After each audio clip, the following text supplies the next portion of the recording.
if you ask me which were the times I felt the best on the track, I felt really good on the kart. I felt so confident. I felt like I was driving at my best. And I felt that no one could stop me. I felt like I was driving at the peak of my performance. If you ask me which were those times, I will tell you is when I felt one with my kart, is when I became one with my kart.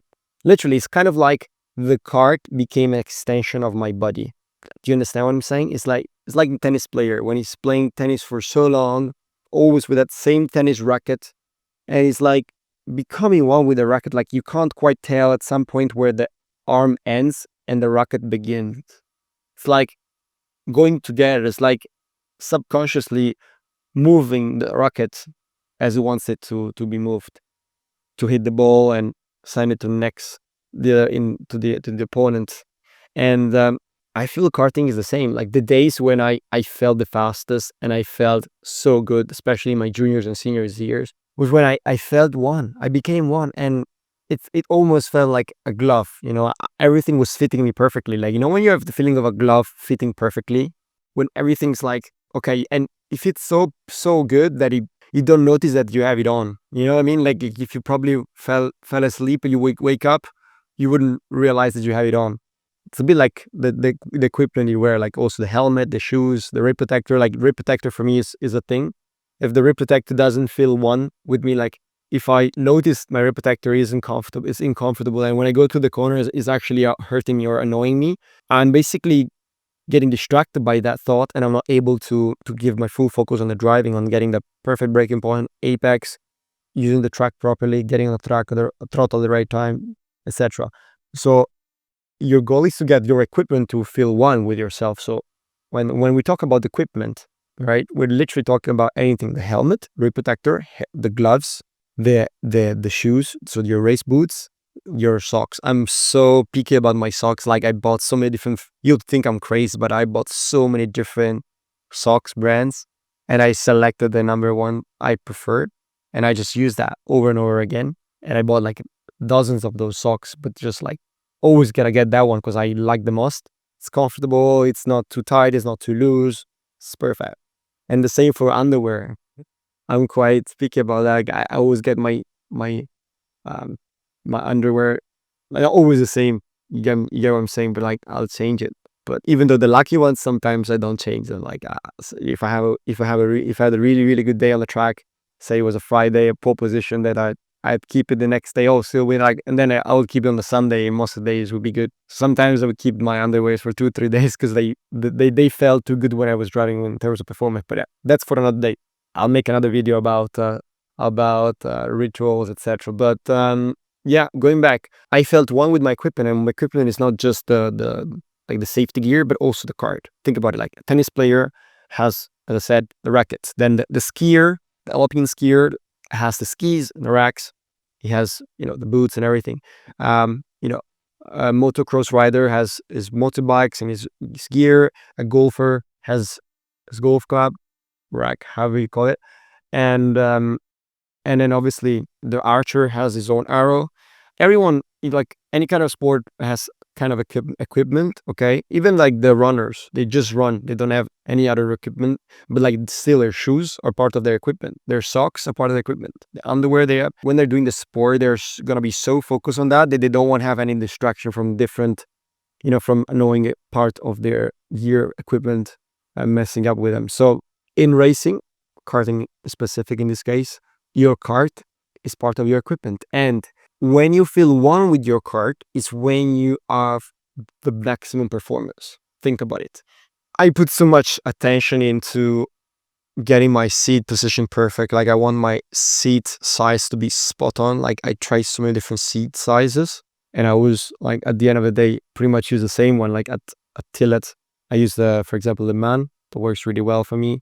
But depending also on my body shape, like at some point I got quite muscly, got quite bulky, and I had to increase my size of the seat. But then I didn't like so I said, okay, I'd better lose a bit of weight and get back to my initial seat, just to give you some context. But yeah, for example, like I don't like to have pads on my seat, but that's subjective. For example, then I want to have my steering to be in a perfect position, like my hands to be always with a perfect angle. My gear, I drive shifters nowadays. That's it. And I want my lever, my shifter level to be 2.5 fingers from the steering, and I want it to be there all the time. Every time we change a sprocket, it gotta be like that. Otherwise, I'm gonna get upset because it's just like something is changing. And my pedals, I want them to be in a pretty much the right position. The brakes, I want them to feel exactly like I want them. Like I want the same travel every time. I want the same bite. I don't want them to become spongy, etc. I want to have the radiator next to me, quite close to me, so that it tells me it's there. Like all sorts of things, like the engine position. I like it to be nice in the front. Like for some reason, like I like to have to be annoyed by those things, but at the end of the day, I kind of like, yeah, it just gives me like better precision on the steering. Like when they're there, it's just like, yeah, it's a topic for another day, but I like it when they're close to me and I can touch them. But yeah, so all these things, not only in terms of seat position and like getting the measurement right, but it's also about the chassis. For example, the whole cart. For example, if you drive, let's say when I was in juniors, I drove OTK for my whole career. That was 2012, 13, and then mini seniors, it was 2014. So I drove for 3 years in a row with the same chassis. And the funny thing is that, okay, not the same, the same chassis brand, but honestly, don't listen. This is funny. When I did my 2013 last year in juniors, instead of buying a new car for 2014, I actually started the year with exactly the same car I left, because every time like I tried a new car in 2014 and I didn't like it. I was like, because I was moving from juniors to seniors, you know, it was called the KF3 to KF2 back then. I went to KF2, we had front brakes, the car was heavier and everything, but I didn't like the new car. I was so, like my car became so much attached, like I was so attached to my car, like I had to make the seat a little bit like, I had to basically warm up the seat because I was getting a bit bigger, but I never liked the high, like the bigger size of the seat. Because it had too high, too like the back was too high, and I didn't like it at all. So I would always run the small seats, like the kids seats, even though I was quite tall. So, but to do so, I had to basically make the seat wider on the sides and the hips and everything. So when I went to the new car in the year after, like everything brand new, I was like, what the hell is that? Freaking hate it. And so I tried to put back the other seat and it was better, but still I didn't quite like the seat, the steering, like, and for some reason I just went back to the everything like before. I just added the front brakes on the old Kart, which was quite worn out, but still like I had won the world championship in the end of 2013. So I started 2014 as a complete rookie with my old Tony Kart, and the chassis was so worn out. And I remember the very first race of the year on my OK season, like my senior season, called the KF2 back then. I won the Winter Cup in Lonato, which for those ones who remember, it was like a bit of the world championship level. It was like more than 100 drivers per category. It used to be until like 2017, 2018. Now, then it went down so much, the competition there, until they stopped doing the race altogether. But back in the days, it was so competitive. And I was able to win it in 2014 in front of drivers like Hilbrand, Tiene, Bass, Nilsson, Tom Joyner, straight out the gate. Like honestly, first race. There was Norris as well, Mazepin, but they were not there. Like they were also rookies, but they were at the back there. And I won straight out of the gate. And the year before, Verstappen won that race, and I won it in the year before too, the Winter Cup in 2013 in juniors. So I went there and with my exact same go-kart as I finished the year off, just added front brakes. And I did the second race in a row, and I won it in WSK Champions Cup La Conca, again with the same car, until at some point I think the frame broke after two more races. I got another podium. Race 3 was another podium, so I finished second in the championship and in the WSK, and then I think that at some point the frame cracked, but I still use that seat for over and over again through the year. So, and the mechanics couldn't explain them. So like, how is it possible? Everyone is going new chassis, new frames, and you are.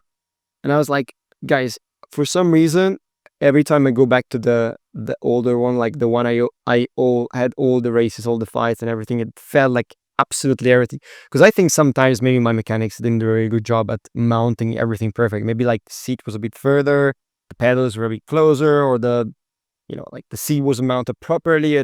So everything would and I was very sensible with this, and I would like, guys, it's not the same. There's something is I don't feel the same when I drive this kart as when I drive my older kart. So yeah, just this was a nice side story to tell you that yeah, when you find something that really sticks with you and like it really works and you feel one with that thing, you should keep driving on it instead of like, oh, it's new, we're gonna go on a new one, it's gonna be better all the time. You know, it's sometimes not like that. Sometimes it actually goes worse, especially in karting. You know, sometimes you have a tube, it's supposed to be better because it's new, but sometimes the tube, the frame is actually worse because not all the tubes are the same.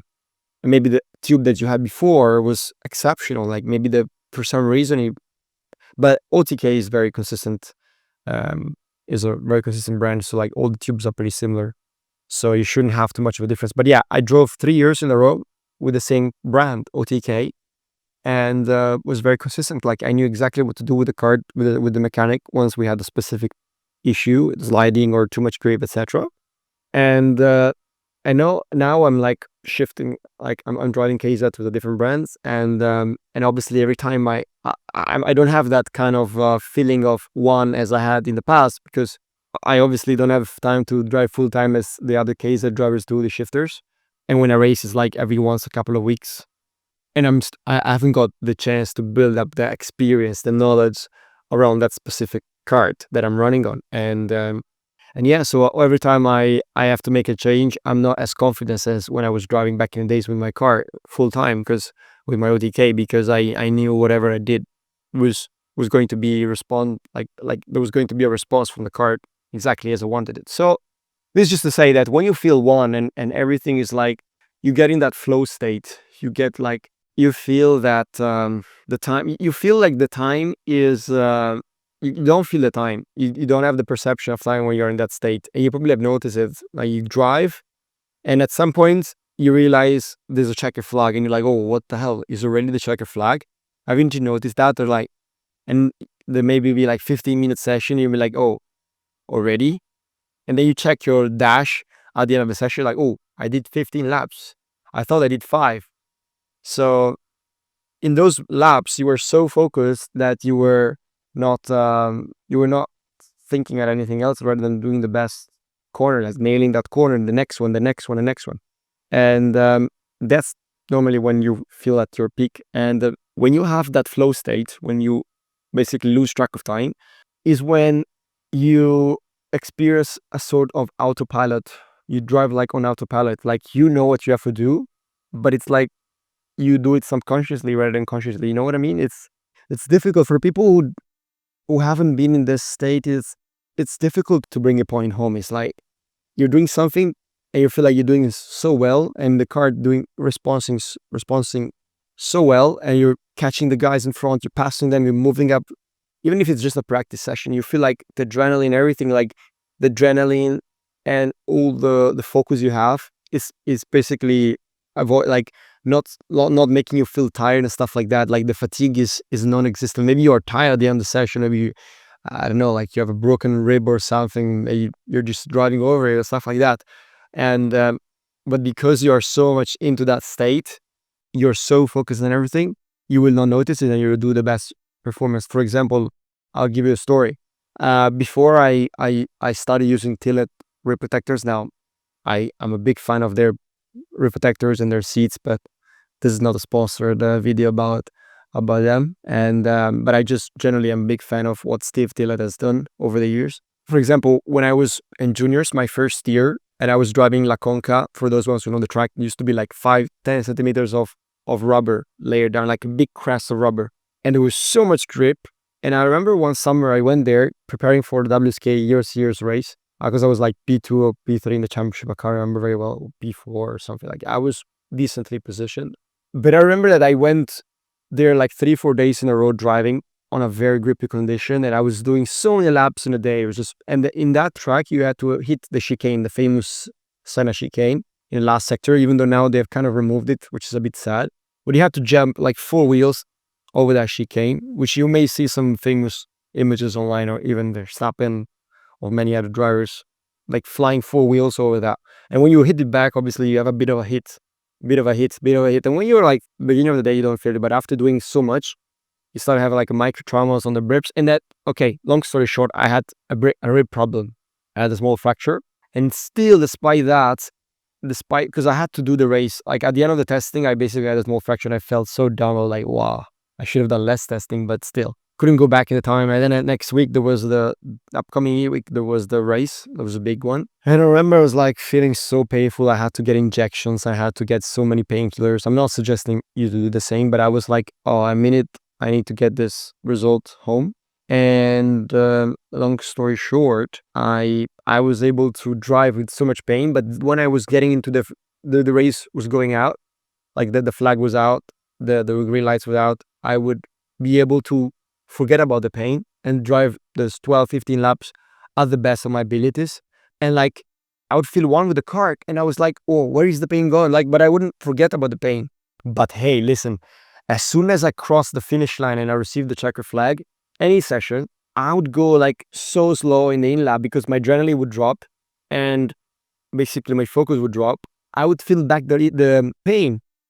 And it's not because the medicine runs out, like it's just simply because there was no more adrenaline, there was no more focus for me to keep to stay distracted from my pain.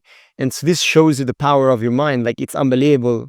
It was really like an experiment I noticed on myself, and it was unbelievable. Like I was able to win the pre-final, which gave me a lot of points, and then I think I finished like nothing great in the final. I think like fourth or fifth, something like that. But then I was able to win the upcoming race. Okay, so this race I wasn't using yet the T-Late rib protector. After this race, I went to the UK to PFI, and I got the rib protector in a parking lot by Steve Tillett. He made me the custom one, and I felt so good with that.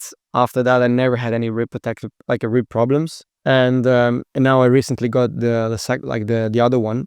I got my second, because obviously that was in 2013, 2012. I was quite young, and now obviously I have a bigger chest and cage, and I need a bigger one. But point being is that it's crazy to think that I was able to get enough points, because then in the race after in the Veltargenton, I won it in front of who was P2. I think was P2 was Kodrick and P3 was Palau. But anyways, it was a very important race. And I think at the end of the championship, pretty sure I finished either second or third in the championship. I don't remember that year. But still, it was quite a good achievement that year. Obviously, I would have won a win, but I lost so many points in the first round in the wet, because back then I wasn't so good in the wet yet.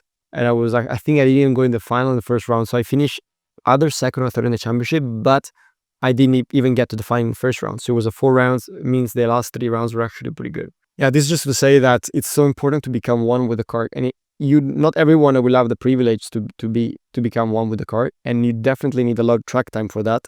You need to spend so much so much time, so many laps with your kart. That's why, for example, there's so many drivers that may be like legends. They're veterans. They may have been in that same chassis for long, like factory drivers.